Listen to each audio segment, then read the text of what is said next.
ఈ యొక్క తీరం వెంబడి చూస్తూ ఉంటే వందలాది తాబేళ్లు అయితే మాత్రం మృతి చెందినటువంటి పరిస్థితి కనిపిస్తుంది. దీనికి అయితే మన ప్రధానంగా అయితే మనం చూడొచ్చు. ప్రస్తుతం అయితే ఆ తాబేళ్లు మృతి చెందినటువంటి కళేబరం వద్ద అయితే మనం ప్రస్తుతం అయితే ఉన్నాము. అదే తాబేలు కళేబరం అయితే చూడొచ్చు. పూర్తిగా అది ఇసుకలో కలిసిపోయినటువంటి పరిస్థితులు కూడా కనిపిస్తున్నాయి. మరోవైపు చూసుకుంటే ఇటువంటి తాబేళ్లు అయితే మాత్రం వందలాది తాబేళ్లు అయితే మాత్రం ఈ యొక్క ప్రాంతాల్లోనే ఉంటున్నటువంటి పరిస్థితి అయితే మనకు కనిపిస్తూ ఉంటాయి. ప్రధానంగా మనం చూసుకుంటే ఈ యొక్క తాబేళ్లు చనిపోవడానికి ప్రధాన కారణంగా ఈ ప్రాంతంలో ఉన్నటువంటి మత్స్యకారులంతా కూడా ఈ రింగు వలలకి చిక్కుకొని చనిపోతున్నాయి అయితే కొందరు చెప్పుకొస్తున్న పరిస్థితి కనిపిస్తుంది. ఎందుకంటే ఈ యొక్క ఏదైతే సముద్ర తాబేళ్లు ఉంటాయి, ఈ సముద్ర తాబేళ్లు అనేవి ఒకవైపు చూసుకుంటే ఏదైతే జెల్లీ ఫిష్ అనేది ఉంటుందో ఆ జెల్లీ ఫిష్ని అయితే మాత్రం వేటాడి చంపే పరిస్థితి మాత్రం ఓన్లీ ఒక తాబేలుకి మాత్రం ఉంటుంది. అయితే ఆ తాబేళ్ళే లేకపోతే ఈరోజు ఈ సముద్రంలో ఉన్నటువంటి ఈ ఏదైతే చేపలు పెట్టినటువంటి గుడ్లు ఉంటాయో ఆ గుడ్లన్నింటినీ కూడా ఈ జెల్లీ ఫిష్ తినే ప్రయత్నం అయితే చేస్తూ ఉంటుంటుంది. అయితే జెల్లీ ఫిష్ ఆ చేపల గుడ్లు తినకుండా చేయాలంటే ఈ తాబేలు మృత్యువాదన అయితే మాత్రం ఖచ్చితంగా ఆపాలి. అటువంటి సందర్భంలోనే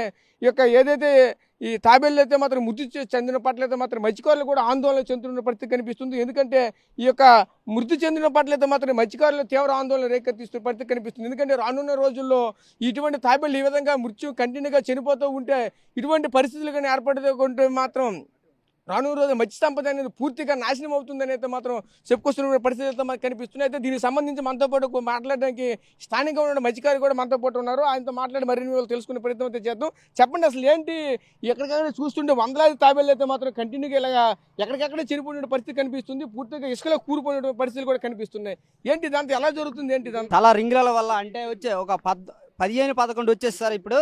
దానివల్ల వచ్చే రింగులలో అదే ఇంత రోపుల మీద వెళ్ళేటప్పుడు అది కొట్టేస్తున్నారు. దానికి ఒక రోపుల మీద వెళ్ళేటప్పుడు ఈ రింగులకు ఇవి తాబేళ్ళు ఓ పనల కొలిది అదే ఎక్కువ. అలాగే ఓ 15, 20, 30 ఇలా తగిలేస్తున్నాయి. తగిలేయడం వల్ల దాన్ని వచ్చి చనిపోతున్నాయి. అవి వచ్చి ఒడ్డుకు చేరేస్తున్నాయి. దానివల్ల మనం ఎన్నో నష్టాలు పోతున్నాము.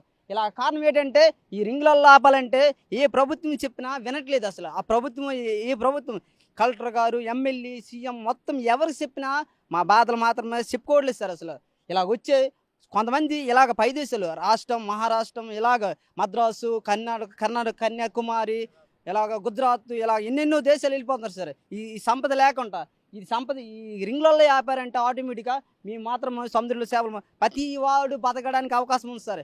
ప్రతి వాడు ఒక దేశం వెళ్ళడానికి అవకాశం ఏంటి? సంపద చచ్చిపోడు అలా